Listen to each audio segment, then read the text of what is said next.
Hello guys, this is your friend and we are back with a new fanfic.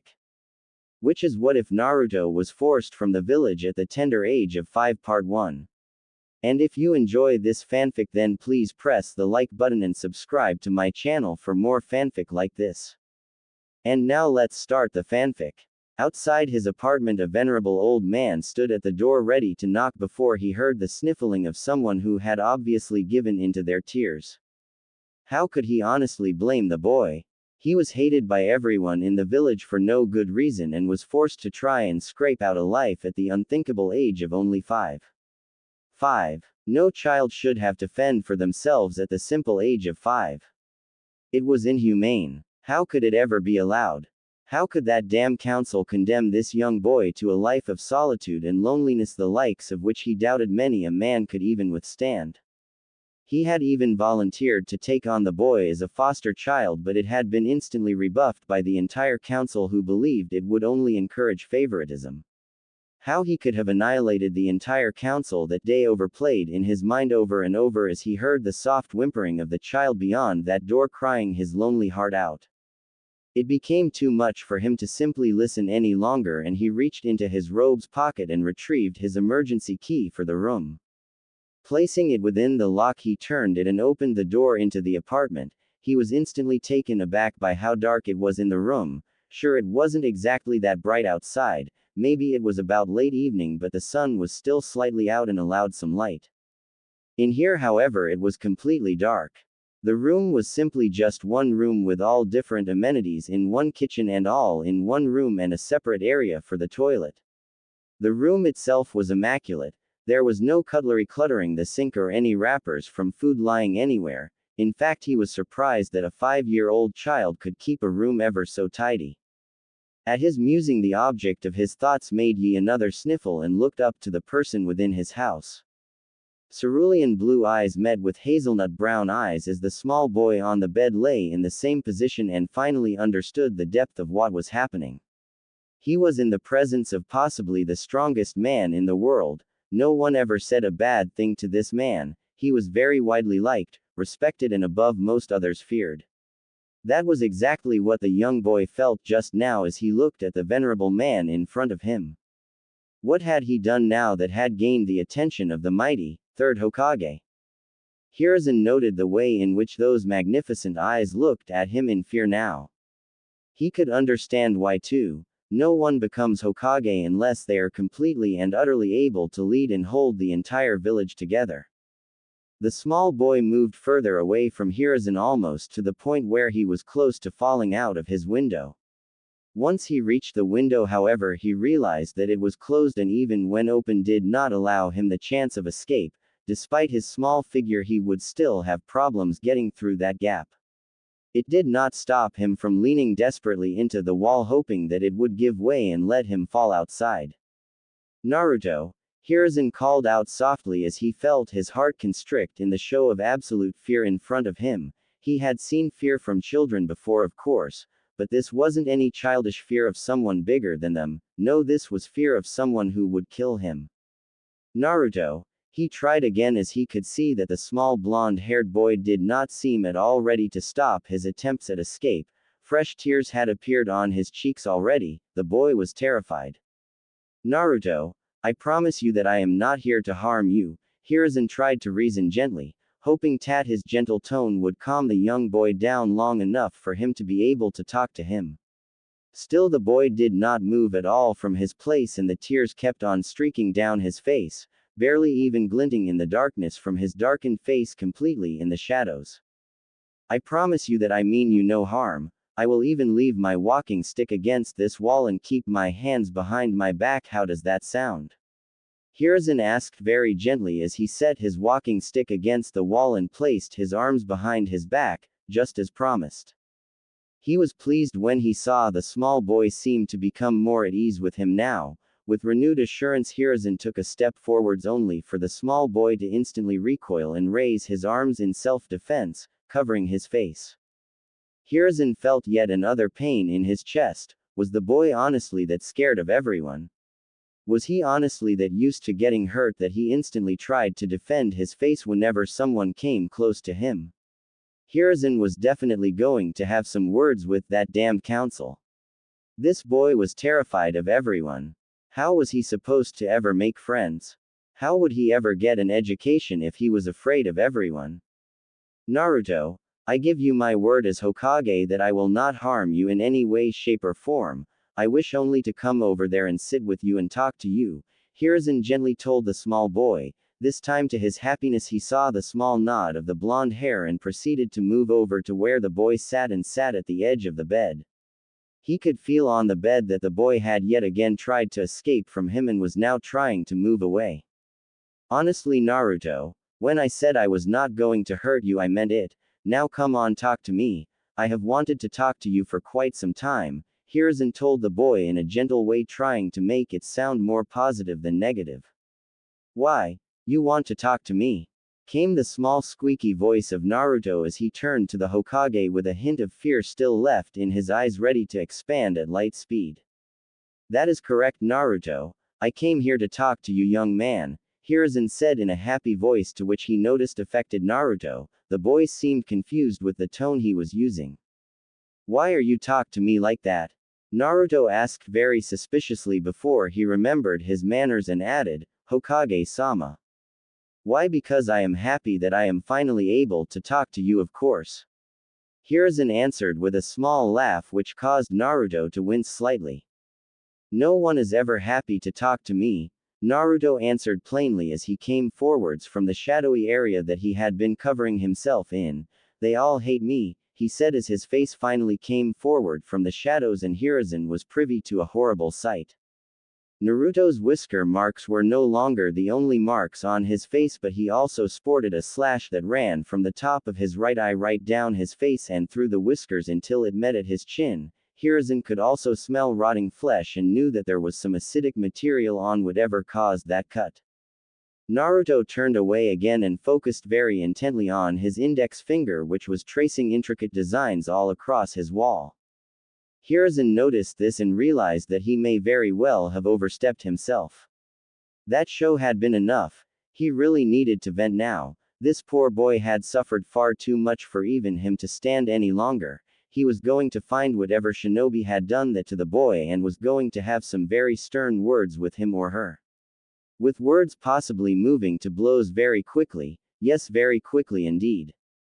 Naruto, I will get to the bottom of this. I promise you that whoever done this to you will definitely wish that they had never done such a thing, Hiruzen declared to Naruto before leaving Naruto alone in his apartment again. Naruto sat in utter shock. The fear that he had felt for the old man had almost instantly been replaced with affection. The third Hokage cared about him. That was something Naruto never thought would ever happen, especially not with the highest level of ninja in the village. Naruto for the first time in his life was allowed the happiness of thinking that for once someone actually cared about him. I would advise you leave the village right now unless you want to die, came a seething furious voice from behind Naruto. The small boy turned slowly only to be met with the bald fist that crashed into his face and sent him off his bed and cracking into the opposite wall. Naruto simply slumped to the ground. He was used to these kinds of beating, he just allowed his body to go limp. Then he was lifted up by the hem of his white t-shirt in order to look upon the face of his attacker, or he would have if they did not have a mask on. I will repeat myself only once. Get out, the man reiterated very forcefully while at the same time throwing Naruto towards the doorway of his apartment, where Naruto landed and slid before rolling slightly and trying to regain his footing at the doorway. He was unable to, as a foot quickly connected itself with his stomach and uprooted him from the ground and sent him over the barrier in place on the balcony, and he fell to the ground and connected with it in an almighty crack. Naruto cried out in pain as he felt his back cracking against his own weight crashing down on him and harming him so much. There was the sound of feet landing on the ground, and Naruto only had a second before he was kicked right in his right hand side and sent right into the side of a building, where he fell to the ground again. Tears were coming out of his eyes in streams and his body was racked by convulsions as his sobs moved his entire body. He had never had a beating like this one before. It felt like every time he was hit an explosion happened and connected with him. Things were beginning to become blurry now for Naruto. All he could see was the masked man as he made his steady approach to Naruto. He reached behind his back and drew a sword that looked like it had been snapped in half. The man walked up to him slowly as Naruto tried his best to stand on his own 2 feet, even though he could tell that at any given moment his legs may very well just give out on him. He wavered on his feet. His small body could not take much more of this. He had endurance of that, he knew, but this was a whole different level. He had been beaten off villagers before. This was a ninja and they were making sure they done it right. Naruto kept watching as the ninja got closer and closer. The fear he felt escalated to new heights. He had only just made a bond with someone and now he was going to die.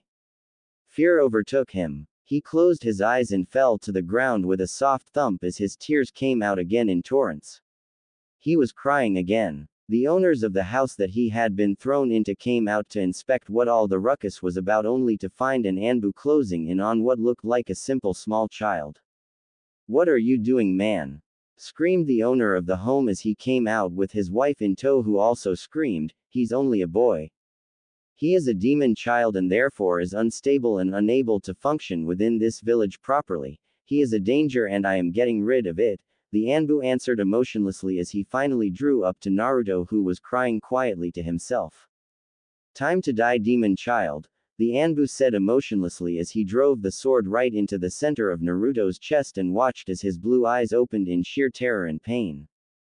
Naruto had never experienced this level of pain before and it scared him. He may be 5, but he knew that this was not something he was going to live through.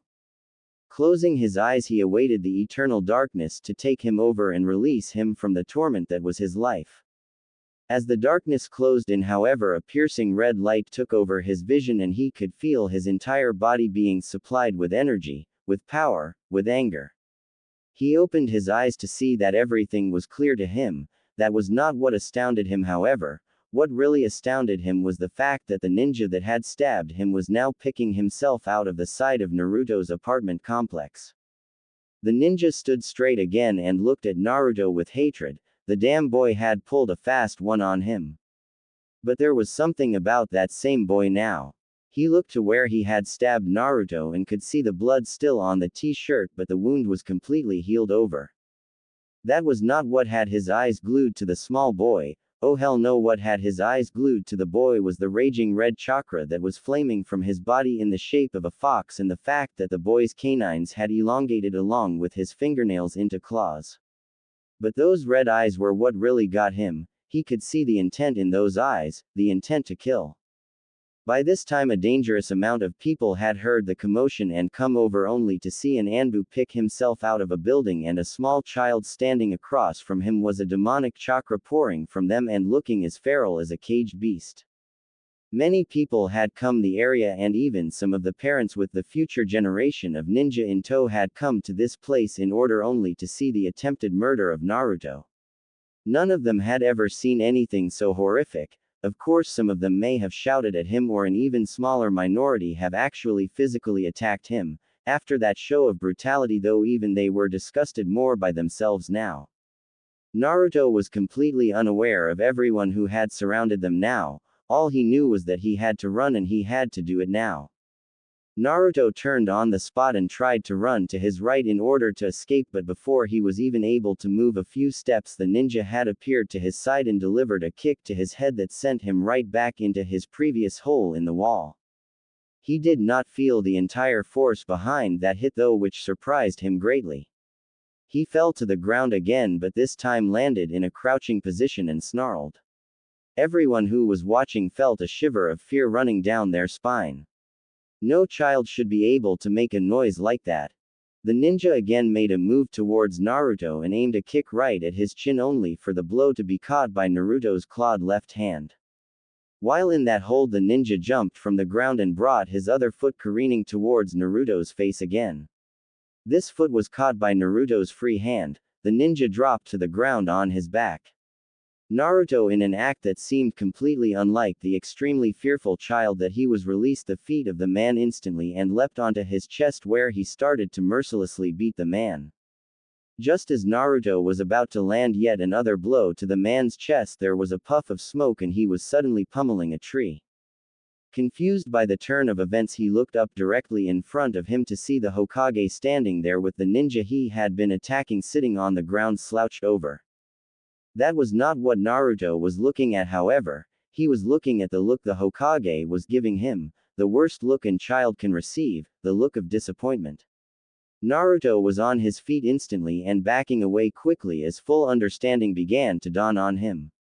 The red chakra began to leave his form and move inside of him as his claws and fangs receded, and eventually his red animalistic eyes faded and he was back to his normal 5-year-old self. I didn't mean it. Naruto tried in his small tone before he thought all was lost and simply turned on the spot and ran. The ninja saw the direction that Naruto was running and could not help but smile to himself. He may have been pulverized, but his job was done. The direction that the boy was going indicated that he was going to run right out of the front gates of Konoha into a world he could scarcely imagine. Goodbye, Kyuubi Jinchuriki, the ninja said quietly to himself as he watched the retreating figure of the small boy getting smaller and smaller. The Hokage stood in the same position that he had been in ever since he had saved that Anbu from almost certain death. The rapidly retreating form of Naruto had his sad gaze as he looked on at the boy in silent pain. He had failed the boy. Nothing could compare to how he felt about this apparent failure to the fourth Hokage. He had promised to look after that boy, but things were only made harder for him by the entire village and he had been forced into silent vigil over the boy. Even he knew that it was nowhere near enough to look after the boy, but it was all he could do without having the entire village in an uproar. Hiruzen lifted his hat from his head and while letting out a heavy sigh rubbed at his aching forehead. He really was getting too old for this kind of stuff and heartache was not something he enjoyed all too much. He looked down to the ninja who sat at his feet. The position he was in and the way he breathed very heavily indicated that he was not going to be able to explain the situation anytime soon. He wanted to know the truth, and in all honesty he would not put it past everyone in the village to give an entirely biased opinion against the boy. However, he needed results and he needed them now. Who can tell me what happened then? Hiruzen basically groaned out, just waiting for the endless amount of grief the young boy would receive. He looked again down the passageway only to realize that the boy had probably by now made himself very scarce. That fact alone had Hiruzen's heart clamped down. Again he reminded himself of his inability to protect the boy. It was that Anbu. All we saw was him beating the boy until he eventually became covered in that red chakra and began fighting back. It was all in self-defense, came a voice from within the crowd. It was a very horrible thing to have to witness, Hokage-sama, came another voice, although more bored sounding than the other. Horrible was not the word, Hokage-sama, that was downright brutality, a final voice interjected as 3 men stepped forward. One man had long blonde hair that extended down his back into a large ponytail and blue-green eyes that glinted in the partial daylight left. He wore standard black trousers, flak jacket and a long black trench coat. However, his arms were full of the small bundle that the Hokage knew instinctively was his daughter. The second man was one with a black goatee and pineapple-shaped hair with a very ragged-looking piece of clothing draped over his flak jacket.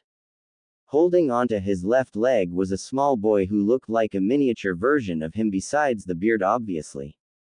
Finally, the third man stepped out with his large frame that towered over his friends. It required no description to know who he was, and with his son on his shoulders, the Hokage knew who these 3 were and knew that whatever they told him would only be the truth. Inoichi, Shikaku, Choza, you all agree that it was this Anbu that attacked young Naruto and not the other way around? The Hokage asked them seriously. He did not want to get this wrong, and honestly he was angry enough right now without anyone lying to him and making it even worse. Yes, Hokage-sama, us and all of these villagers will agree that we witnessed that Anbu brutally attacked that young boy, Inoichi voiced as the little girl in his arms clamped harder into him. The Hokage raised his eyebrow in slight surprise. He felt just a tad skeptical that all of these villagers who hated Naruto so vehemently would defend him. His suspicions turned out to be just a bit over-skeptical, however, as all of the villagers present began shouting all about how the little boy didn't deserve what he had gotten. To this the Hokage yet again found himself with his eyebrow raised. What had happened to the villagers that made them view Naruto differently now? The Hokage turned to the ninja by his feet and could see that he was beginning to breathe much easier now. Grabbing him by the shoulder strap of his chest plate, the Hokage brought the Anbu up to his face level.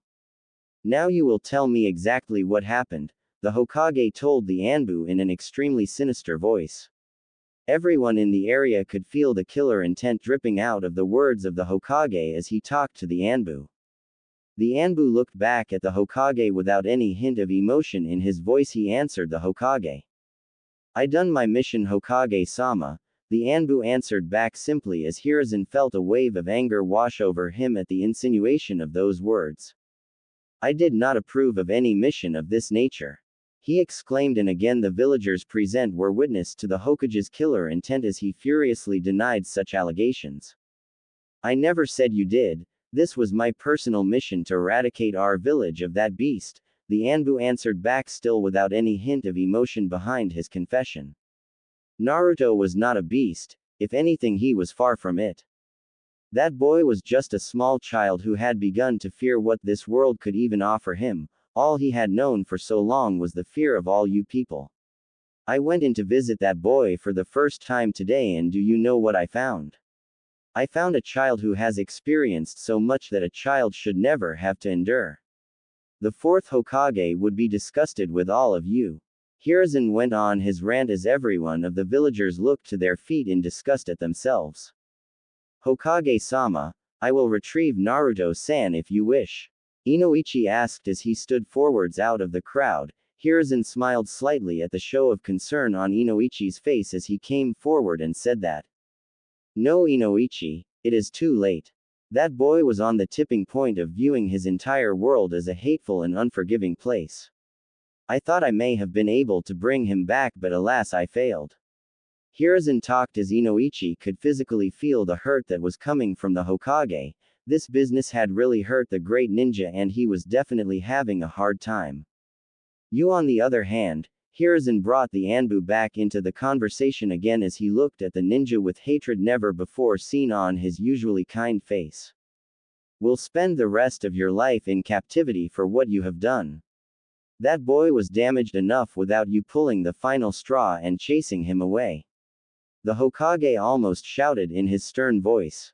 The Anbu barely flinched as the Hokage indicated with his hands, and two of his loyal Anbu dropped down and grabbed the man.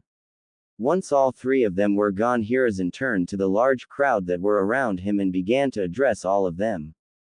Now hear me. What has happened to that young boy is one of the darkest things this village has ever been privy to doing.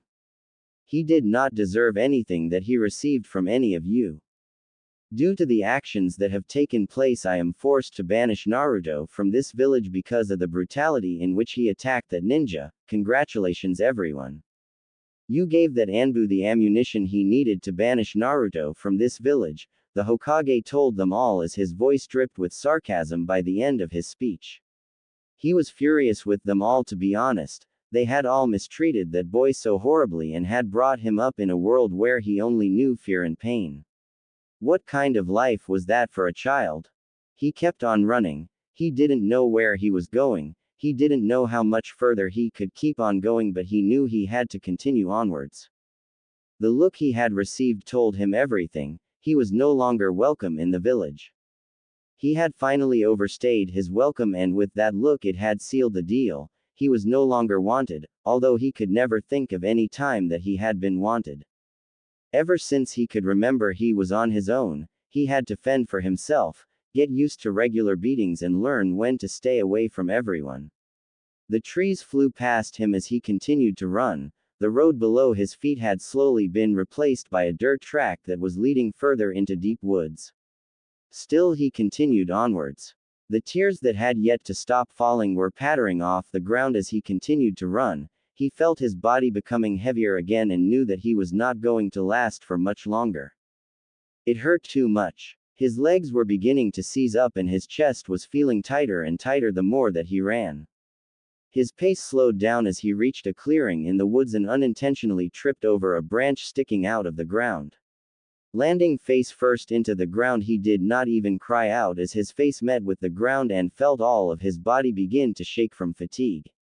Naruto was in no condition to be moving, but even so he tried with all his might to rise to his feet again, only to fall again into the dirt and find his world becoming fuzzy and dizzying.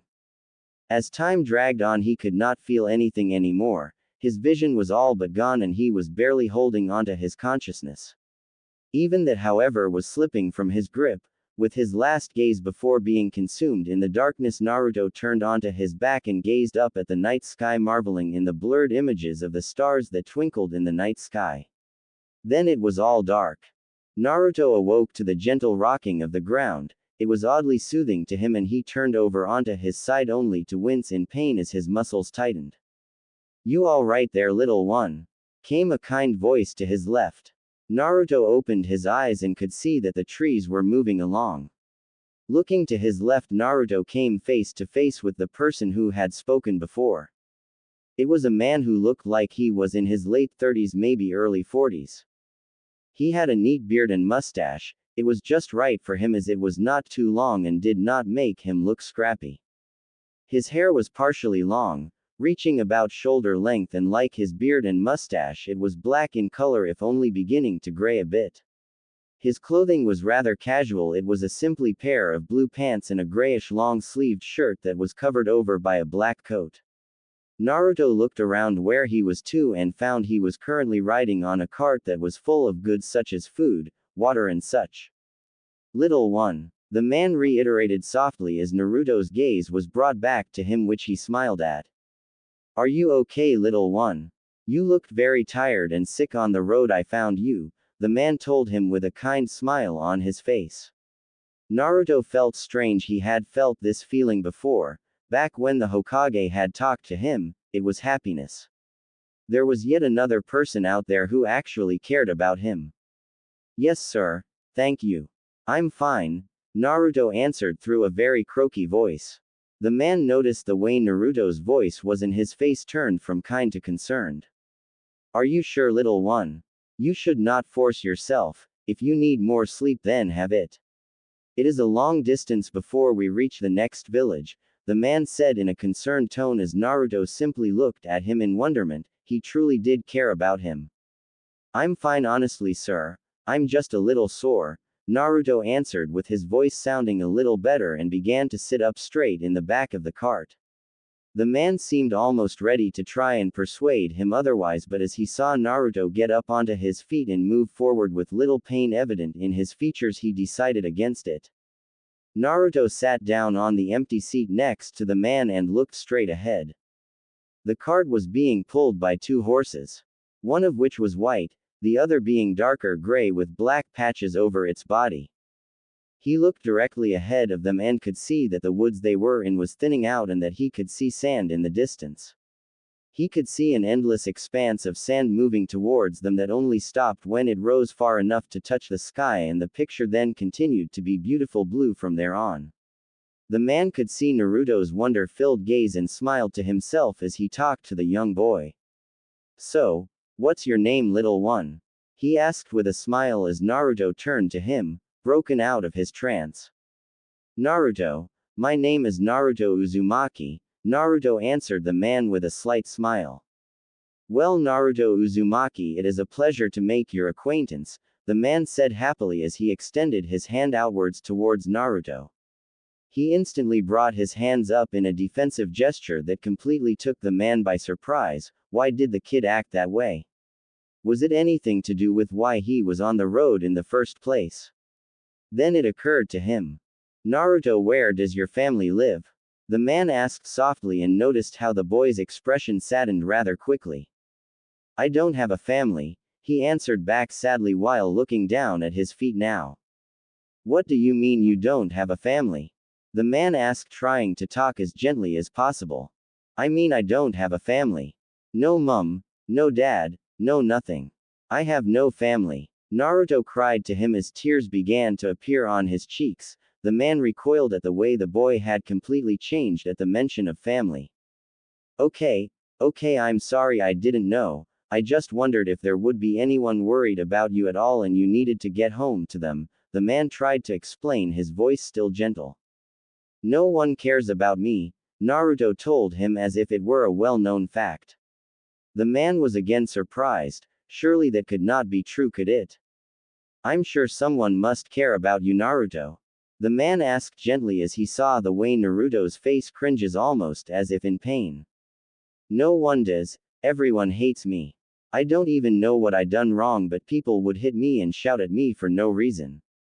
No one cares about me, Naruto told the man finally as tears rolled freely down his cheeks and over his whisker marks. The man felt terrible. He had caused the child to cry. To him there was nothing worse than making a child cry. Now don't worry, not everyone hates you, the man told him softly as he resisted the urge to bring the boy into a comforting hug as he saw the terror-stricken face turn to him questioningly. How do you know that? Naruto asked, looking to the man with interest visible in his blue eyes. I don't hate you, the man told him with his smile back on his face, and there are hundreds of others in the world who don't know you that can't hate you, he finished with a smile. Really? Naruto asked, looking like a child who was given their Christmas early. Of course, there is a whole world out there that houses many nice people who will not hate you. If you're lucky, you may make some good friends, the man explained as his smile grew due to the excited look that had taken over Naruto's face. What are friends? Naruto asked, honestly stupefied to what the word meant. The man looked at him with an eyebrow raised but had to admit the way the boy had talked he didn't know much about friendship. Friends are people who you can rely on. They are people you can talk to easily whenever you feel down or even when you're happy. Friends are people who will help you however they can so long as you help them too, the man explained as he smiled at Naruto's understanding face. Naruto was interested. Friend. He wanted friends, he wanted lots of friends, he wanted to be friends with everyone, then that way no one would hate him and he could be happy. Are we friends? Naruto asked cautiously as he awaited the answer to this important question. The smile on the man's face however made any worries Naruto may have had disappear. If you want, Naruto, I would gladly be your friend, the man answered back kindly with his smile increasing as much as for him to close his eyes. Yay! My first friend! Naruto exclaimed as he threw his hands up into the air in the first act of childishness the man had yet to see from him. With his arms still up in the air he threw them around the waist of the man and pulled into a hug. The man was taken aback by the sudden change in character but put it down to the boy being extremely young. Children's attitudes change very easily after all, he should know that all too well, he reminded himself sadly. The man threw one of his larger arms around the small shoulders of the young boy and laughed. Well, if that is the case, it'd help if you knew my name, wouldn't it? The man asked with his laughter still as happy as it was before. Naruto nodded his head in eager anticipation. Very well. My name is Yuka, Yuka Inoichi, Yuka told Naruto happily as Naruto simply sat there looking at him with affection evident in his eyes. Yuka placed his open hand out in front of him again, and this time Naruto did not recoil in fear but simply looked at the hand confused as to its meaning. Place your right hand in mine and then hold on to my hand, Yuka instructed, and as Naruto done so he clenched onto Naruto's hand. Now we raise and lower our arms, he instructed, and again Naruto done as instructed. Yuka smiled at how well the boy listened to him. That is a formal way of greeting between men. Between women it is a different matter. I will allow my wife to fill you in on that part. Yuka laughed to Naruto. At the mention of his wife Naruto's interest was piqued again. Will your wife be my friend too? Naruto asked, sounding almost worried as he looked away off the cart and at some very interesting dead trees. Yuka smiled at how innocent the boy was. Truly he was far too nice for what it sounded like he had been through. Of course she will. My wife is just as nice as me, Yuka proudly stated before Naruto's eyes were on him again, almost sparkling.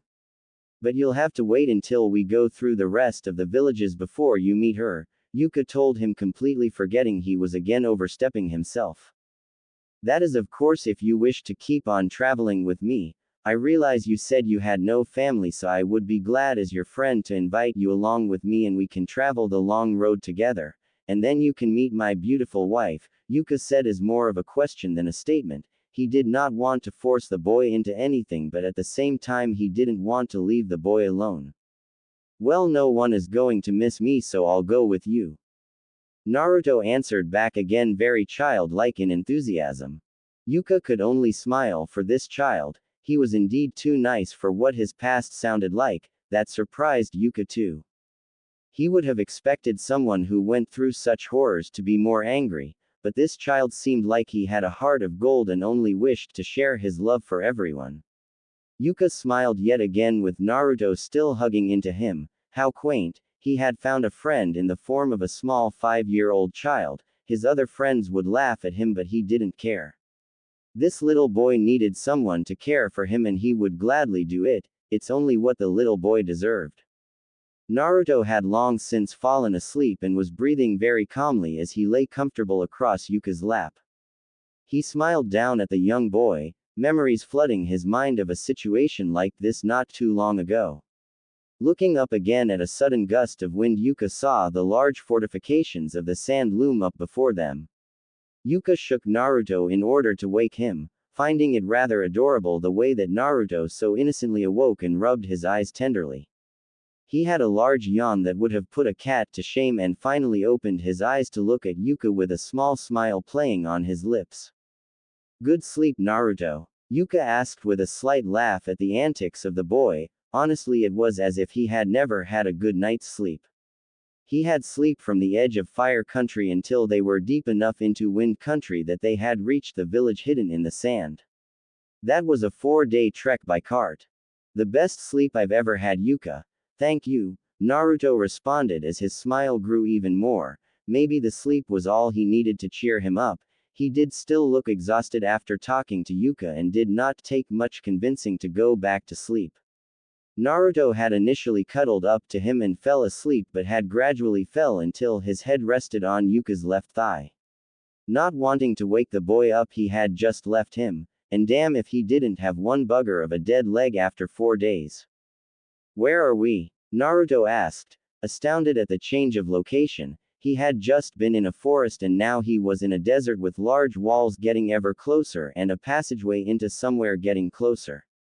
This is one of our stops on the way home, Naruto. Welcome to Sunagaku, Yuka said as he could see Naruto's face change from confusion to excitement. Will I make friends here? Naruto asked hopefully. Yuka laughed and gently rustled his hair. I don't see why not. These people are generally nice people, Yuka answered as their cart moved ever closer to the entrance into the village, both Yuka and Naruto smiling. They continued onwards as the passageway they went through widened and eventually opened up into a more open pathway. There were many people going about their everyday lives. Children ran around happily chasing each other as they ran around all of the obstacles in their way, usually the older people walking around the stalls that were coming into view. Every once in a while though they would dart under the cart in order to lose their would-be pursuers, only to be caught on the other side by their other friends. Yuka noticed Naruto's response to the activity of the children. He was confused but at the same time he had a smile on his face. Yuka could see his spot in the marketplace coming up and slowed down his horses and pulled into his position. Stepping down from his cart, he felt the ground for the first time ever since he had picked up Naruto from his place in the middle of the road. It felt strange at first, but as time went by he came to grips with the stability of the ground below him and smiled before going to the back of his cart and preparing his goods. His stall was basically out of the back of his cart. This meant that he could travel around and did not have to worry about making a stall or renting one out as he had a makeshift one already.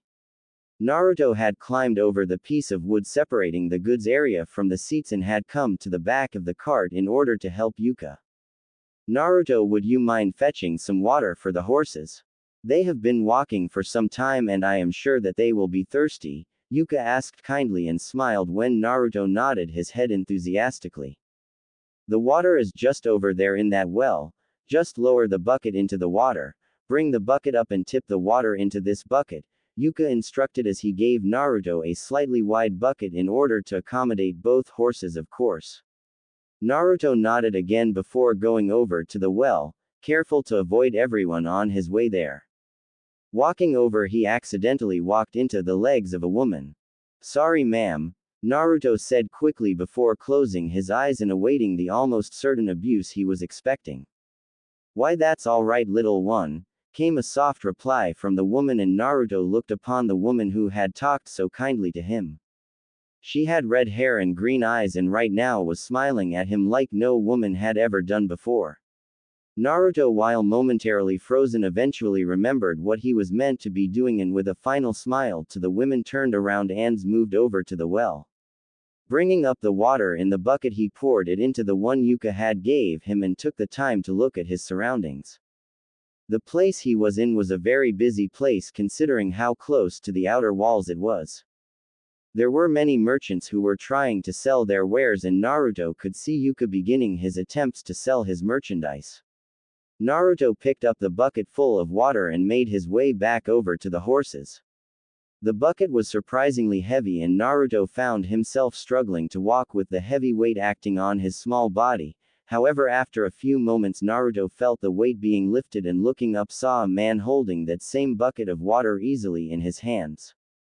"Hey sir, that's for my friend's horses," Naruto tried to tell him politely even though he was slightly annoyed at what the man had done. "I thought so, that's why I'm helping you," the man answered as he looked up from the confused little blonde boy and his eyes caught the sight of one of his old friends. "Yuka," he cried out as he moved over to the merchant in large fluent steps, leaving Naruto behind and confused. He, however, did not stand still for long as he followed after the man very quickly. Yuka looked up at the calling of his name and could see one of his oldest friends making his way over to him with his bucket, filled with water. "Wait, where was Naruto? Jirga, where is the small boy who had that bucket?" Yuka shouted worriedly as Jirga looked behind him only to see that the boy was no longer behind him but was lost in the midst of people who had suddenly fluxed into the marketplace. "I don't know," Jirga answered him flatly with a hint of regret in his voice. Poor boy was lost in that crowd now. Yuka wasted no time and after a few bounds had made his way over to Jirga. "Watch the cart while I find Naruto," Yuka quickly told him almost in a hiss as he edged past Jirga and into the thickness of the crowd, pushing his way through them all. He looked through them frantically. The boy was not a few seconds into this village and was already lost. Some friend he was able to lose his friend after only, 10 seconds. 11 tops. He burst through the thick of people and ended up at the well he had sent Naruto to in order to get the water for his horses. Looking to his left and right he could find absolutely no traces of Naruto. Then from behind him he heard, "Sorry sir," as a man complained about walking into something. Yuka did not miss a beat and plunged right back into the thick of the people. "Hey kid, watch it," came a shout down south of Yuka's position, and upon hearing the harsh tone he turned in time to see Naruto being shoved by a large burly man fatter than himself with small specs. At Naruto's sudden change of appearance to that of a scared little child again, Yuka felt his temper rise just a little bit. "Did you not hear me, kid? I said move," the man repeated to Naruto, who had frozen on the spot as his right hand extended out ready to grab at Naruto. Naruto closed his eyes ready for the imminent hit but was surprised when he heard a grabbing noise and opening his eyes gazed up at the man's outstretched hand stopped inches from his face by another hand. Naruto traced the familiar fabric of the clothing up the person's arm until he saw the usually kind face of Yuka, slightly less kind than Naruto had known it to be. "Touch that boy once more and I shall deny you the ability to use your hands," Yuka told the man kindly, but the man could clearly see it in Yuka's eyes that he was deadly serious and did not kid around. The man slightly recoiled at the sudden appearance of Yuka, and many of the people around them had stopped in order to look at Yuka as he so casually threatened a man right in the middle of so many of them. The fat burly man looked around frantically until his eyes caught something and an almost sinister smile spread across his face. "Guards! Help me! This man has threatened my life!" The man shouted out, and Yuka turned his attention to the two men who were walking towards him. both dressed in the same attire, black pants, black shirt with a green flak jacket. These were Sand Village Ninja, and this was not good at all. Yuka instantly let go of the man's arm and grabbed for Naruto, scooping him up into his arms and keeping him shielded from both the man and the ninja. What's the problem here? Came the bored voice of one of the ninja, short brown hair slightly covering his green eyes. That man threatened me. He threatened me with my life for no apparent reason. The man cried as he pointed at Yuka with a very dastardly grin just beneath the surface of his mock-hurt face. Is this true, sir? Came the more authoritative voice of what he finally realized to be a woman. She swished her red hair out of her eyes to reveal glorious emerald eyes to Yuka. If he were not already married, those eyes would have entranced him. It is indeed, ma'am, Yuka answered curtly, deciding that to get out of this situation he would require the ability to work with the system. And why was that? Came the bored voice of the first ninja again as he looked at Yuka and then back to the fat burly man of whom he had the displeasure of knowing through reputation. He may be a ninja in place to protect the people of this village, but honestly he would enjoy watching that man get what he deserved.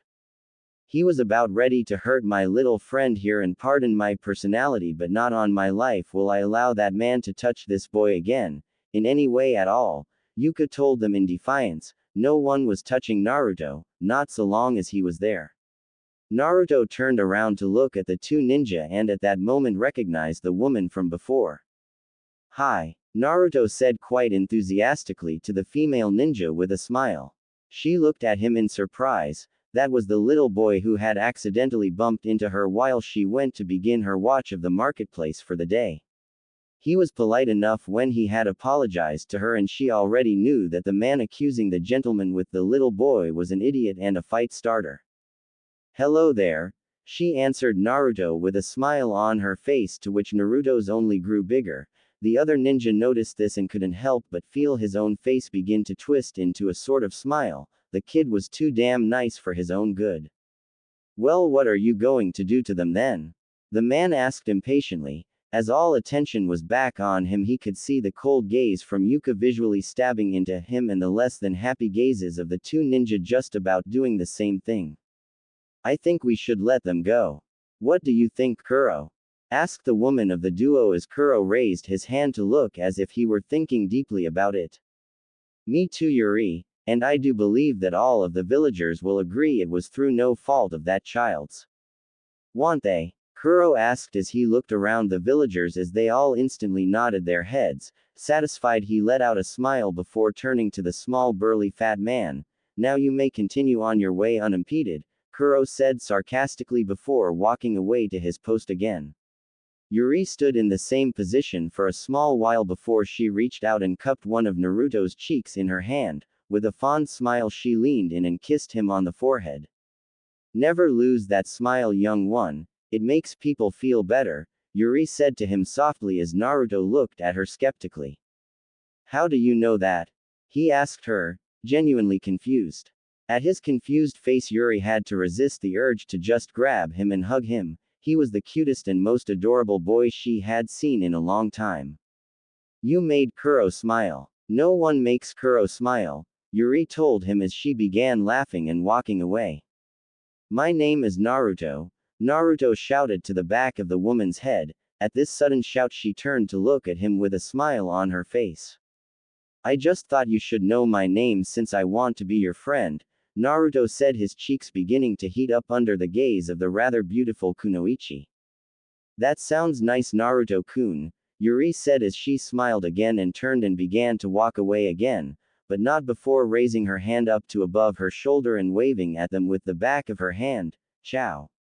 Yuka's earlier anger had slightly subsided with the disappearance of the man that had threatened to harm Naruto, but it had completely disappeared with the way Naruto handled that situation on his own. He sure did know how to charm a woman, didn't he? Yuka watched as the woman joined the other ninja by their watch post and turned to survey the marketplace again. Yuka began to walk back over to his cart again and back towards his friend who was in the middle of selling some of his wares. That's the good thing about having trustworthy friends, you knew you could rely on them when the time came. Yuka set Naruto down by the horses and knelt down to his level so as to look him in the face. Now Naruto, I am sorry about that. I did not know that the area would crowd as quickly as that and I almost lost you in there. I promise I will never do that again, Yuka told Naruto, deadly serious in his promise to Naruto. The little boy simply smiled back up at him, however. That's okay, Yuka. You saved me and I'm fine. I even made a new friend. Naruto answered back, simply beaming with happiness. Yuka felt slightly better after Naruto's show of enthusiasm despite the situation. That's good, Naruto. Now go and look after the horses. After all, they still don't know you yet and they will want to be your friends too, Yuka told the little boy and loved the way the boy's eyes seemed to sparkle at the thought. As soon as Yuka let go of Naruto, he was off to the front of the horses that were now drinking their water. Again he smiled at the antics of the boy. That boy could really make him smile, and it wasn't only him that noticed that. You know, you treat that boy just like him, Jirga said to Yuka while checking out a crate of apples for any rotten ones. Yuka did not miss the hidden message in that statement and felt himself smile despite his bodily urge not to do so. Maybe I do, Yuka answered happily to his friend. Jirga seen this smile and felt somewhat surprised. He had half expected an argument to break out over saying such a thing. That incident was one that had deeply scarred Yuka, but this boy was making him happy again. Maybe this Naruto child would be what was needed to heal the wounds of a shattered heart. Jirga heard some giggling over to his left and upon turning to find its source found the small boy laughing as the horses tickled him with their tongues trying to show their affection. Jirga laughed slightly. That boy knew how to make almost anything love him.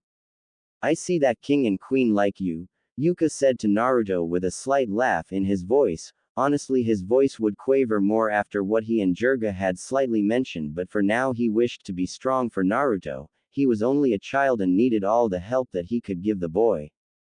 Is that their names? Naruto asked as he hugged the faces of both horses and they stepped forwards so that their noses faced directly to the ground, almost as if trying to hug him back. Yes, when you have horses you have to treat them as if they were royalty. Treat your horses right and they will treat you right, Yuka told Naruto as the boy listened silently to him.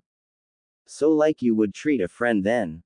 Naruto asked, obviously using his knowledge gained from earlier to his advantage now. Smart kid. Yes, exactly as you would treat a friend, Yuka answered with a smile as he turned to Jirga, who was smiling at his friend's healing due to the small boy. Right, Yuka, I will leave you for now and allow you to get on with your work. If you have any need of me, you know where to find me. Until next time we meet, see you later, Jirga said to his friend as he began to move around the cart towards Yuka and began walking on his way home. As he reached behind Yuka, he leaned in closer so as to whisper in his ear, Naruto is a nice kid, some might say too nice for his own good. Watch out for that Gaara kid that lives here. He is the son of the Kazekage and is an evil child at that. Keep Naruto away from him, Jirga whispered to Yuka as he continued to stroll away. Yuka took a few moments to go over those words in his head. He had heard of the boy before, but his times in Sunagaku were few and far between. He couldn't just deny Naruto the chance to meet new people though. That was just completely unfair. The boy wanted to make as many friends as he could and so far he had proved that he could easily make them. However, if this child was as bad as Jirga was making him out to be, maybe Yuka had better watch Naruto if he were ever to meet that small kid. The horses had resumed drinking the water again and Naruto had went into a pouch on the cart and retrieved some carrots and was feeding the horses the carrots whenever they came up for them. Yuka took a moment to remember where he had seen a scene such as that before. A small boy with black hair was on the seat of the cart feeding the horses happily as all of them crowded around him. The entire stable was let out for feeding and they all loved feeding from his hands. He giggled as their tongues licked his hands as they took the carrots from his hands. Yuka slowly made his way over to the small boy so as to surprise him. The wind picked up suddenly and Yuka caught the scent of something completely off. The long grass in the field was completely flat against the ground now and the horses had all ran off completely spooked. The boy looked around worriedly, but when he saw Yuka's face it brightened up substantially. Yuka watched on in horror as three blurs closed in on the boy's head and ran full pelt towards the boy, almost already realizing he was too late. As the blurs reached the boy, it was as if time slowed down and Yuka could see three kunai racing towards the boy's face. No! Yuka yelled out as he leapt from the ground and tackled Naruto to the ground with him. In midair he grabbed for his own kunai stashed down his sock and drew it quickly. Landing with Naruto under his arm and in a crouched position, Yuka was panting heavily. Only then did he realize that there was nothing to fear and that he was getting some very confused looks alongside some fearful ones due to the kunai that he had just recently drew. Looking around, he could see that there was no immediate danger and realized that his memories had completely took over his vision for a moment there. Watching Naruto act like that was as if watching the past playing out again, and no, it was too painful to think about just now, but he knew that Naruto needed an explanation. Yuka looked down to the very confused Naruto and gave him a weak smile. Sorry about that, I just jumped the gun a little bit, just a little bit on edge after being on the road for so long. Yuka tried to explain to the young boy and was happy when no questions were asked but simply a nod and an, okay, were uttered from the young boy as he was let down onto the ground and went back over to the horses. It really is still fresh in his mind. I'd have thought that after 10 years he may have gotten over it. Guess some people heal slower than others, Jirga mused to himself in the shadows before finally leaving his friend and the young boy. Please help him, Naruto. I know you need him, but he needs you too. Help mend his shattered soul. Jirga talked to himself as he hoped that Naruto would hear him, knowing full well he wouldn't. The day had been long and rather uneventful. Some of his goods were sold, but not to the extent that he was wanting. After about 5 in the evening, he decided that enough was enough and stored his cart away in the safe house for the marketplace. He brought both of his horses with him as he and Naruto walked towards a large white building that looked almost like a Spanish villa. Yuka led his horses to the stables and gave them over to the stable boy before walking slowly into the reception of the building. A 2-bedroom room, please. Yuka asked kindly to the woman at the desk. Of course, sir. Right this way, the woman replied happily as she led Naruto and Yuka through the corridors of the building until they came to their door. Enjoy your stay, the woman told both of them as she walked away. Will do, thank you, Yuka answered back and turned back to the door. With a sigh he looked down to Naruto, who was by his side and leaning into his leg looking very tired like. Yuka reached down and gently stroked the back of Naruto's head. You can go to bed when we get in, Naruto. You've had an exhausting day, Yuka told the boy while smiling at him. Naruto looked up at him drearily and softly nodded his head. Yuka opened the door to a modest 2-bedroom room. There were 2 single beds and a small counter where there was a kettle and 2 mugs. Naruto did not even stop. He walked straight into the room, over to the first bed and collapsed onto it. Good night, Yuka-san, Naruto said happily as his eyes finally failed him and his body shut down for sleep. Yuka looked at the small boy. That kid really enjoyed his sleep, didn't he? Yuka spied the kettle and some tea beside it. Deciding that he had nothing better to do, he put the kettle on and prepared some tea for himself before plopping down onto his own bed with tea ready to drink and a random ninja weapon magazine ready to read. Yuka continued to read until the room was beginning to fill with red light. He turned to look at the show of the sun going down and decided that his own fatigue was indeed great too. In all honesty, he had been trying to fight back the effects all day, and that tea was to try and keep him away. With its effects beginning to wear off, though, Yuka felt himself slipping into sleep. He got up, locked the door to the room, walked over to the window, drew the curtain across and fell onto his bed much like Naruto had done and lost himself to sleep. Hokage-sama, you sent for me? Came the voice of a white-haired man who stood just outside the window of the Hokage tower. Must you always use the illegal way of access? Hiruzen asked dryly as the other man looked at him and smiled. Saves time, you know. Anyway. What is it you needed me for? The man asked the Hokage in a serious note once again. Ah yes, Jiraiya, I want you to find someone for me, Hiruzen told him simply. Okay, what are the catches and who is it? Jiraiya asked, expecting this to be no less than hard if he had to do it. There are no catches and it is a small boy, Hiruzen answered plainly. Jiraiya noticed how the Hokage seemed to be completely out of emotion just now. Who is the boy? Jiraiya asked out of curiosity as he cocked his head to the side. Naruto, Hiruzen answered in an almost defeated-sounding voice. Don't worry about it, Hokage-sama, I will find Naruto, Jiraiya said in a determined voice as he literally leapt from his standing point into the air and out towards the gates of Konoha. I guess I should have expected that from Naruto's godfather, Hiruzen noted to himself out loud as he returned to the papers laying on his desk. The sunlight shone brightly in the sky and Yuka had to stifle a groan at the sudden appearance of light in his closed eyes. Lifting his hand to protect his eyes, he inadvertently opened them and found himself awake. Sighing slightly, he went to move but found his left arm trapped. He looked over to it and could see a small bundle where his arm should be. Opening his eyes a slight bit more, they eventually focused and he saw a blonde in his eyesight. It was then that he finally put two and two together and realized it was Naruto that was under his arm. With a small smile, he wondered how the boy had managed to get there without waking him. He was not the heaviest of sleepers and usually his wife in their bed moving was enough to wake him up. Nonetheless, Yuka looked down on the boy with a smile on his face. You could be a damn ninja for your stealth tactics, Yuka joked to the still sleeping Naruto. Climbing out of bed in order not to wake Naruto, Yuka walked into the bathroom and got down to the business of cleaning himself as he should have done the night before. As the water washed down his body, he felt almost as if all his tiredness was being washed off him and made him feel much better than he had when waking up. He stepped out of the shower and dried himself off quickly before exiting the bathroom with his new set of clothes on for the day ahead of him. He walked back out into the room with Naruto sitting on his bed fully clothed and ready to go, only this could be told from the way he sat with a smile on his face and his body leaning forwards.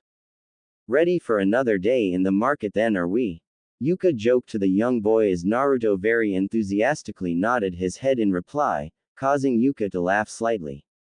You treat that boy just like him, you know, Jirga's voice rung out in his head as he looked at the smiling Naruto. Then he remembered his own response, maybe I do. He was not ashamed of it. The little boy was like a star shining through the darkness of his own predicament. No family to love him and no one to care about him. As far as Yuka had been led to believe, Naruto had nothing, and he had a space left by tragedy. By all means, they had been brought together by fate to mend each other's sorrows. Naruto ran out the door the second Yuka had opened it while screaming and laughing. I will talk to my wife about it when we get there, Yuka intoned to himself as he closed the door behind him and made his way down to the marketplace. The day had went by successfully so far. He had managed to sell a few things here and there, maybe not the most expensive of things, but he had at least made some form of profit. Naruto sat on the cart to his right just a little bit behind him. The boy had idly been chatting to people as they came up to the cart, and through many of his ramblings left the villagers walking away with smiles on their faces. This kid was extraordinary, and Yuka was beginning to get a bit skeptical of the supposed hatred he had at the hands of his previous home. He was definitely going to scope that place out. Where was it he had found the boy again? In the woods as they thinned out towards the desert. So if he had stayed on that road directly, that would lead him right back to. Yuka inwardly growled. They had better hope that he had come to the wrong conclusion here. If he was to go there and find them guilty of such atrocities, then harsh actions will be taken. Covering his momentary brainstorm expertly, Yuka continued to sell his wares while Naruto continued what he had been doing before. He spied in the corner of the marketplace the two ninja from yesterday and kindly nodded to both as they gave a type of salute to him. After a small while of selling their wares and chatting to those buying the goods, a small boy of about Naruto's age walked over to the cart. He had red hair and soft green eyes, a kindly face, and was dressed in some red robes with a small green scarf-type clothing around his neck. The boy barely even managed to look over the counter at the wares, and Yuka wondered why there was a small boy all by himself in the marketplace. Naruto as always had spied the small boy and tried to engage in conversation with the boy. Whenever he talked, however, the small head simply looked around, unable to find the source of the voice. Hey, what's your name? Naruto asked kindly as he dropped to the ground. The small boy looked at him, and for a moment Naruto thought he was going to be ignored. Gaara, came his curt and short reply, and Yuka mentally remembered what Jirga had told him the day before. Watch out for that Gaara kid that lives here. He is the son of the Kazekage and is an evil child at that. Keep Naruto away from him. Yet as Yuka looked down at the child, he could only see a boy who looked like any other average child of the village. The only difference that Yuka could pick out was that the other children looked at him with a sense of fear, and upon looking back up at the marketplace he found it eerily quiet. Hi Gaara, my name is Naruto, Naruto said to the boy happily as he extended his hand out. Through his apprehension, Yuka felt proud that Naruto was using his advice. The boy seemed skeptical at first but eventually reached out and took Naruto's hand within his own. Naruto smiled at the eventual connection of hands, and it even caused the slightest of smiles to find its way onto Gaara's face. My name is Yuka too, young Gaara-san, Yuka said to the boy with a smile on his face, wanting to appear friendly if only for Naruto's sake. Hello, the small boy said almost nervously as he started to fumble about with the end of the sleeve on his robe. How can I help you then, young sir? Yuka asked kindly as the little boy tried to look at his wares again. He was unable to do so as two ninja jumped down behind him. Both were concealed behind veils on their heads and both grabbed a shoulder of the young boy's. Worry not, sir. We shall get rid of this young pest, one of them told Yuka quickly before he turned with his partner and made their way towards a building off in the distance, nestled between two others. Their destination looked very dark. Gaara's head dropped in defeat as he was effectively dragged away and whispered to himself. Please save me. It took Yuka a few moments to notice it, but by the time he had, Naruto was already halfway towards the two shinobi and gaining on them. Yuka completely forgot about his cart and sped after Naruto. He was not stupid, he knew exactly what Naruto intended to do, and he was in danger if he were to do such a thing. The two ninja jumped up onto the roof of the faraway house and Naruto followed, if only differing by taking the stairs instead of leaping. Yuka followed him on his path. As Yuka finally reached the roof, he could see the two ninja and Gaara but could not see Naruto anywhere. Of all the times for Naruto to be the greatest at stealth, it had to be the time Yuka desperately needed to find and save him. Yuka looked around frantically for him. His eyes finally fell on the two ninja who had drawn swords and were tracing it along the throat of the small child between them. Yuka felt himself instantly enraged by that simple gesture and went to take a step forward.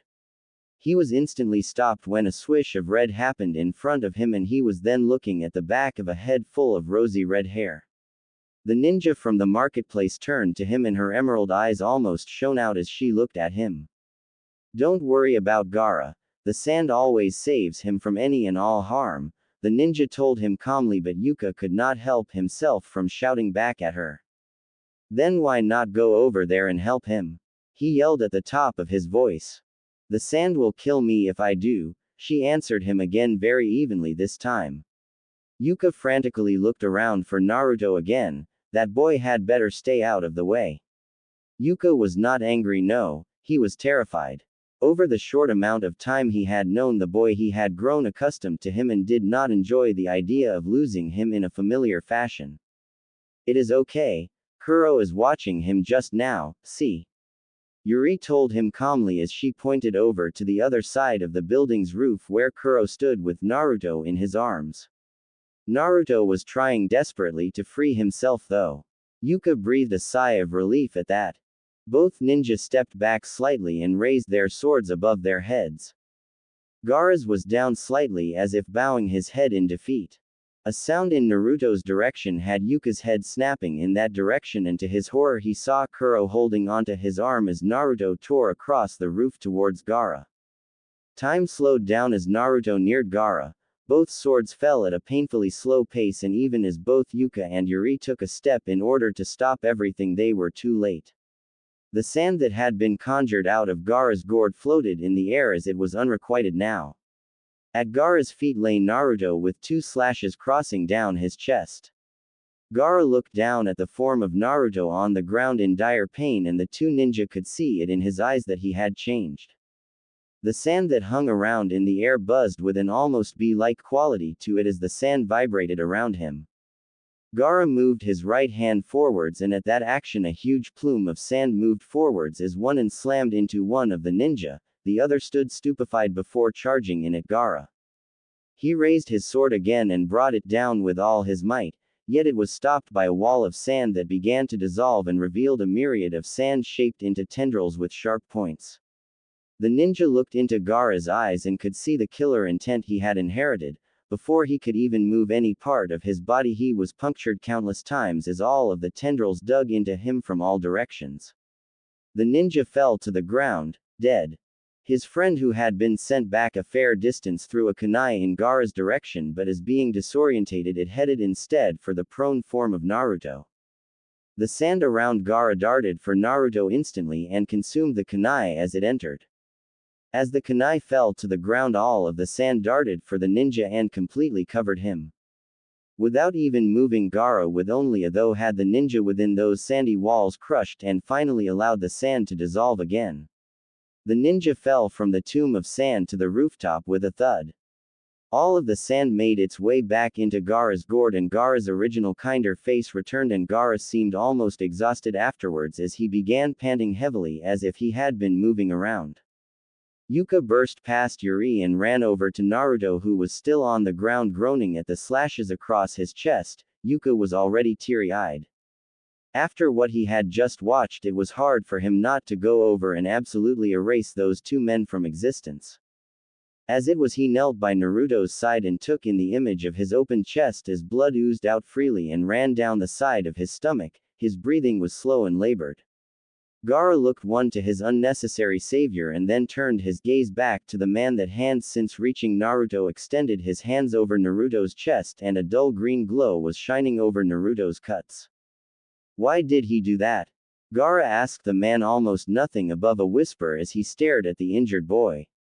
Yuka almost turned to look at the child but feared he may do something regrettable, and what he was doing required a lot of concentration.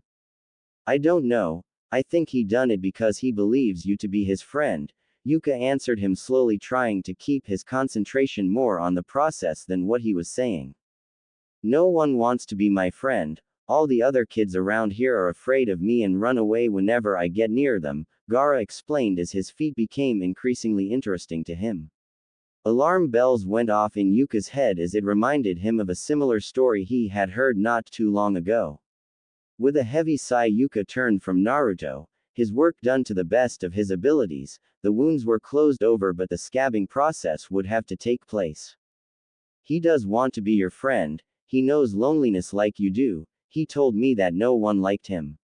He just wants to make friends. That's all, and he has chosen you to be one of them. His actions are due to what I told him. Friends will help you if you help them, Yuka explained as Gaara finally looked up to Yuka and he could see the guilt played over the young boy's face. So Naruto would expect Gaara to save him in these same circumstances then? Yuri asked with her voice sounding incredulous as she came nearer to them with Kuro in tow. Of course not. Naruto does not think about things like that. In my short time knowing him, Naruto has a lot of love to give and not the people he needs to give it. Simply speaking, all of us here are those who have received some of his love at one point. Yuri, you wanted him to keep smiling. You said Kuro never laughs and Naruto made him laugh, and young Gaara, he saved you from what would have been a deadly hit, had you not had your sand, Yuka told them as a smile swept onto his face almost as if in fatherly pride of the young boy who was laying on his back behind him. What about you though? Asked Kuro as he cocked his head to the side and his hair followed suit. Well, he gave me a glimpse of something I lost a long time ago. I almost went through those same actions this time. Yuka looked to Yuri apologetically. Sorry about that, by the way. I can try to heal it if you want. It's rudimentary but it works, Yuka offered the kunoichi. Kuro turned to his partner and sure enough saw that she was sporting an injury. She was holding her right arm in her left hand while her entire right arm basically lay limp at her side. He turned back on the merchant quickly with a slight bit of anger in his voice. He remarked at the injury. Why did you hurt Yuri like that? She was only trying to protect you. Kuro said as he began to step forward with his index finger pointed right at Yuka. He was stopped however by a hand touching his chest, and looking down he could see that Yuri's left hand had gently stopped him from moving any further. He did not hurt me, not intentionally at least. As he moved forward to try and attack those two ninja, I tried to stop him and rammed my elbow into his gut. It stopped him but it broke my arm in the process, Yuri told him gently as Kuro's slight show of anger withered and died on the spot. Which reminds me, Yuri began again, turning on Yuka with a look of interest in her eyes as she moved over to him. You have either got the chest of a god or have some sort of training to get your chest that hard, and that green light over your hands was a healing jutsu, wasn't it? The kunoichi asked as she could see no changes in Yuka's appearance that would give anything away. People gotta know how to help in these situations, you know. Yuka answered her kindly as he nodded his head to her arm. Would you like me to heal it part of the way? He asked kindly, looking at her arm. Yuri looked to her arm and then at the chest of Naruto, grimacing slightly at the brutality of the attack and subsequent scarring. She looked back to Yuka before nodding her head and turning so that his hands were at her right arm. She could feel the chakra as it began flowing between his hands and her arm, and could definitely tell there was more to it than she was seeing. Gaara watched as Yuka performed his rudimentary healing on the kunoichi and turned back to Naruto. He walked over to the laying form of Naruto and knelt down at his side. Naruto's breathing had returned to normal and he was simply just sleeping now. Gaara looked down on him and felt a smile coming onto his face. His sand would have saved him without any doubt, it had always done that. Yet Naruto had leapt in front of those men in order to take the blow meant for him and suffered dearly because of it. Yuka had used a word for that earlier and Gaara struggled to remember what it was. After a few moments of thinking it over, he finally remembered and stood up so that he was looking out over Naruto. The sand of Gaara's gourd came to life again and started to float around his head. Eventually it closed in its speed and the rotations increased. Finally the sand stopped spinning and gravitated back into Gaara's gourd. The sand left his face and revealed a fresh cut in his skin. The kanji for love was written right above his left eye. Now they both had a link to what had happened this day, Naruto's scars on his chest and Gaara's memento on his forehead. Yuka finished with his healing technique on Yuri and turned back to Naruto to find Gaara standing staring at Naruto with his back to the three adults.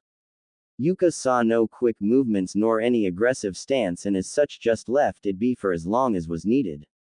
Before long Gaara turned back to them and they all gasped in surprise as they saw the scar that was on Gaara's head now. Kuro leaned over Yuri's shoulder and whispered in her ear. An eye for an eye then? He asked almost seriously as Yuri nodded her head slowly in answer. Gaara, why did you do that? Yuka asked the big question everyone wanted the answer to with a hint of worry in his voice.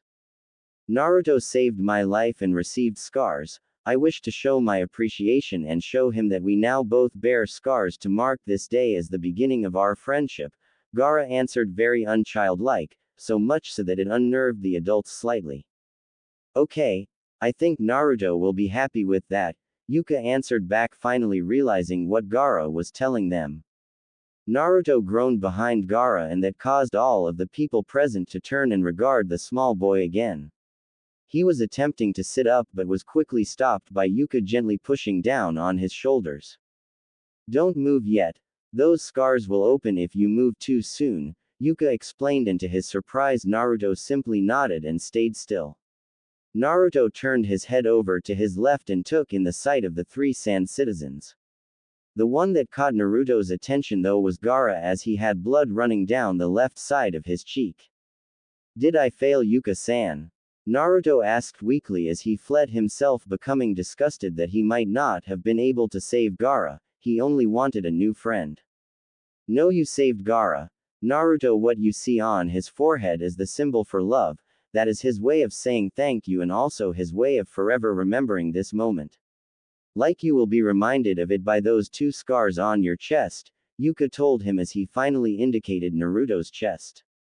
Naruto couldn't move and instead felt his body becoming heavier. Yuka-san, I feel sleepy. Can I go to bed? Naruto asked kindly as Yuka could not help but smile at that display of childishness in the boy. Yes, go to sleep and we will get you back to the hotel, Yuka said. Naruto wasted no time and closed his eyes very suddenly, completely gone to the world. Right, now are either of you good with handling small children with cuts that cannot be broken? Yuka asked almost sarcastically, allowing a small laugh to escape his lips. I might have been the best candidate, but compared to Kuro, I would be throwing the boy around the place, Yuri joked lightly as she turned to Kuro, who was either unaware of what she said or did not care. I will carry him if you want, Kuro said dismissively as he reached down and laced his hands under the small boy and brought him up to his chest. Looking at his arm, he turned to Yuka again. He better not bite me again on the way there though, that was bloody sore, Kuro complained as they made their way off the roof. Gaara stood in place as he watched them all move off the roof. Naruto, when next we meet I will be stronger and I will be the one to save you. I will repay the favor, Gaara promised to himself before leaping from the roof in the direction of his home. See, look at how carefully he holds him, it's almost as if he was his own baby, Yuri told Yuka as she indicated Kuro, who still looked completely unfazed. Shut up, Yuri, I know what you're trying to do and it won't work, Kuro said as the ghost of a smile came over his face but disappeared quickly. Come on, take pity on me please. I'm an injured ninja, be nicer to me. Yuri complained childishly as Yuka had to stop himself from chuckling at the way the two were acting. I guess it is only the boy that can make you laugh, I will get you. Although now I know a weapon against you, if ever I want a date with you I will use the boy. Yuri told him, putting an evil tone to her voice as she done so. The look of surprise that crossed Kuro's face made Yuri blush very quickly though. Not that I would do that. Obviously, Yuri tried to reclaim herself but the damage was done and Kuro was slightly smiling to himself as he carried the small boy to the hotel apartment. Yuka smiled at the show too, but not out of surprise but simply because of the way they both acted around each other. If they had not been around Naruto he doubted that they would be as open as this, thus the fact that information had all of a sudden leaked out. We will see about that later then, shall we, Yuri? Kuro asked kindly as Yuri stopped in place and her face began to redden quickly. Unfortunately she stopped right in the path of Yuka and said man walked right into her, causing her to stumble slightly. Yuri looked up to make sure Kuro hadn't seen that. Fate hated her today however, and he had seen the whole thing and was lightly chuckling at it. Mission accomplished. Make Kuro laugh. Yuka helped Yuri back onto her feet and they continued to the hotel room. Once into the room, Kuro gently laid Naruto on his bed and slowly came back up to his original height. Standing right beside Yuri at his full height, it was clear to see that he towered over her. She was a modest 5 feet 7 inches whereas he was a more 6 feet 3 inches frame and as such towered over her.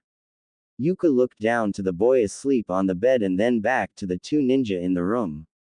Thank you for your help, Yuka said to them happily as he struggled to make a smile appear on his face. It was nothing at all, do not worry about it, Kuro answered for them both as a smile came onto his face when he looked back at Naruto. I like the boy, he finished as his smile stayed longer than usual. Yuka looked to Yuri and could see the gaze she gave the back of Kuro as one he knew all too well. Right then I think that I shall retire for the night, Kuro announced after a few moments of silence. Yuri turned to him and nodded, agreeing that the two would require rest now. I shall too then, we shall see you both in the marketplace tomorrow then. Yuri asked Yuka as she turned to him, but to her disappointment found Yuka shaking his head slowly. I do not wish to linger here for any longer than I have to. I am going to make my journey home and I am taking Naruto with me, Yuka answered, and Yuri looked rather crestfallen. Yuka smiled at this show of emotion and moved over to her. Don't worry, we will be back soon enough. I just think that Naruto needs to settle into a home away from too much action before he goes back into any other villages, Yuka explained as he looked over at Naruto. That is understandable. We shall leave you in that case. Come on Yuri, let's leave them. We can always see them tomorrow before they leave, Kuro reasoned to the kunoichi. Yuri eventually nodded her head and turned to leave. Goodbye Yuka. Goodbye Naruto, she added while looking back at both and giving them a radiant smile before exiting, eventually followed by Kuro after he had looked back to them both as well and giving them a slight nod before exiting. Yuka allowed the two ninja to exit and then looked back to Naruto's sleeping form. That was when Yuka came to the same conclusion. Sleep sounded good about now. Yuka placed Naruto under the covers and then turned the light out and closed the curtains. Climbing into his own bed, he covered himself with his covers and closed his eyes, welcoming sleep. Naruto felt a tad worried about walking in the front door. He was assured of his warm welcome when he entered the house, but he was all too used to the hateful glares of his old village's glare not to expect it everywhere. Opening it wider, he stepped through into a large living room. It had a large two-seated couch and a three-seated couch with a small table in the center of the room. Connected onto the living room directly ahead was a kitchen. In it a woman moved about in easy strides, almost as if slowly dancing by herself. Naruto felt the urge to giggle but stopped himself. He really didn't want to get off on the bad foot with this woman if he could help it. It was at that moment that he felt a presence behind him and looking up could see the smiling face of Yuka directed at the woman dancing in the kitchen. Naruto looked back to the woman and cocked his head in confusion. Adults really made no sense sometimes. To what do I owe my beautiful wife's fantastic mood? Yuka asked happily as he made his way into the house with his arms wide open, leaving Naruto slightly hiding behind the door. The woman turned to the voice of Yuka entering and a nice pink blush crept onto her face as she then walked towards him. Yuka had began to chuckle loudly as he finally reached her and caught her in his arms as he clamped onto her body. She began laughing alongside him as they embraced in the middle of the living room. Naruto stood by the door almost looking like a blonde sentinel, guarding the house. Or at least it would be the case if he had not been partially hidden behind said door. He had not seen this before either, so much of what he was not used to was being shown to him in such a short amount of time. People talking to him nicely, making friends, and now the way that both the woman and Yuka acted. Naruto enjoyed it of course but felt a twinge of sadness as he watched the display before him. He knew about happy families and this was one. Both man and woman loved each other deeply and made it abundantly clear. Naruto had no doubt in his mind that their children would have the most loving parents imaginable. Naruto turned to go outside. He couldn't understand why, but he was hurting. All this show of love was something so foreign to him he did not believe he would ever deserve such a thing. Why else would he never know who his parents were? He managed only a few steps before he felt a strong arm wrap around his chest, just above the newly healed skin. He stopped without much force applied from either person. Naruto, you seemed so eager to meet my wife, you wouldn't just leave like that now would you? Yuka asked politely as he turned Naruto around to look at him. What he saw was not the happy face of the infant who he had been traveling with for at least a month, but that it was back to the same hurt expression that the boy had when Yuka had found him. What's wrong Naruto? Yuka asked seriously as his hands tightened slightly around Naruto's shoulders, just hard enough that he was not hurt however. Nothing, Yuka-san, Naruto lied blatantly, his voice croaking being the evidence of such lies. Even Yuka's wife was able to see through this lie. Naruto-kun, the woman said softly as the small boy looked up to her with eyes glazed over with tears. What is wrong? She asked still softly. Nothing, Anoichi-sama, Naruto responded through sniffles and heavy breathing as his tears took more of a hold and his sobs became more evident. The woman seemed surprised by the way the boy talked to her. She was not his superior in any way. Why did the boy think that way? My name is Narino Anoichi, Narino told him with a smile on her face that the boy for once in all his time with Yuka could not seem to replicate at all. Yuka was about to say something but his wife beat him to it as she reached over to Naruto's cheek and cupped his face in her hand. Naruto looked up to her with his eyes still ready to pour forth the tears that had welled up. She had a nice friendly inviting face, high cheekbones with a slight pink hue to them. Her hair was a long wavy aqua blue color. Her eyes were purple and seemed to shine without any light being upon her eyes. Those eyes, however, were focused on him and they were concentrated with worry for him. Naruto, what is the matter? Narino asked him kindly as with her thumb she wiped away a tear that had made its way down his cheek by now. Naruto's facade was slowly beginning to crumble as the woman before him was still being as nice as Yuka had been. Nothing. Honestly, Naruto tried to lie but Narino could see through this lie instantly as Naruto diverted his eyes from her as he spoke. Come on Naruto, what is wrong? Yuka asked Naruto as he kept his hands on Naruto's shoulders and turned the boy to look at him. Naruto could see it in Yuka's face that the man was worried and Naruto really did hate making Yuka's life hard. The man had done more than enough for him and he only wanted to pay him back. I never had a family, so seeing this made me wish I had one, Naruto finally admitted through sobs as Yuka came to a realization and Narino looked at the boy in mild surprise. What does he mean? Narino asked as she turned to her husband, an answer demanded in her eyes as she done so. Yuka exhaled as he really didn't want to explain this with Naruto still there. Naruto is an orphan Narino. I found him on my way from Konohagakure to the Sunagukure, Yuka began to explain as he picked up Naruto from the ground. The boy did not object at all and Narino was surprised in the way that Yuka acted towards the boy. He was tired and completely alone. When I found out he had no family to speak of and no one to care for him, how could I just leave him alone somewhere? Yuka asked, now looking directly at his wife. His gaze almost scared her. It was almost like a challenge. Yuka was never like this, so she knew for a fact this was important to him. I know Yuka. You would never abandon anyone, especially not a child. I know dear, Narino answered as she looked over to her husband with a small smile. Silence reigned in as Yuka moved over to the three-seated couch and sat down with Naruto on his lap. The boy had become extremely calm since being in Yuka's grasp and had even regained normal breathing. So what do we do now then dear? Narino asked Yuka. Said man looked to her with no more of an idea than her. To be honest, he had hoped she would have a good idea. I don't honestly know. I had kind of hoped that you would have a good idea. I thought maybe put him up for adoption. Yuka talked seriously to his wife as Naruto sat quietly on his lap with Yuka's hands under his armpits.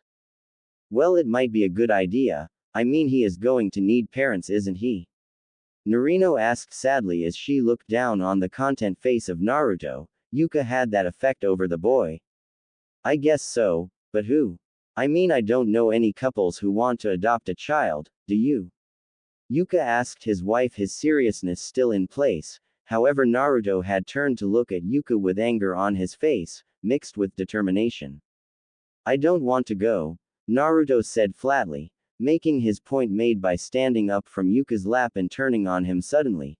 Both Yuka and Narino were surprised by the young boy's change of attitude, from almost docile to angry in mere second.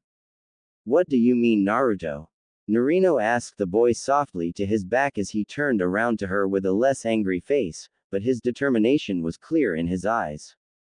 I don't want to leave Yuka-san, Naruto stated plainly as he then moved back slowly and once touching Yuka's chest grabbed at him backwards, holding onto the man tightly. You won't be leaving me, but you need parents to bring you up, Yuka tried to explain to the boy as he rested his hand on the boy's head in an attempt to calm him down. Naruto looked at Narino in front of him and then turned around on Yuka again, but he had a smile on his face this time. Even if it was only small, it was still there.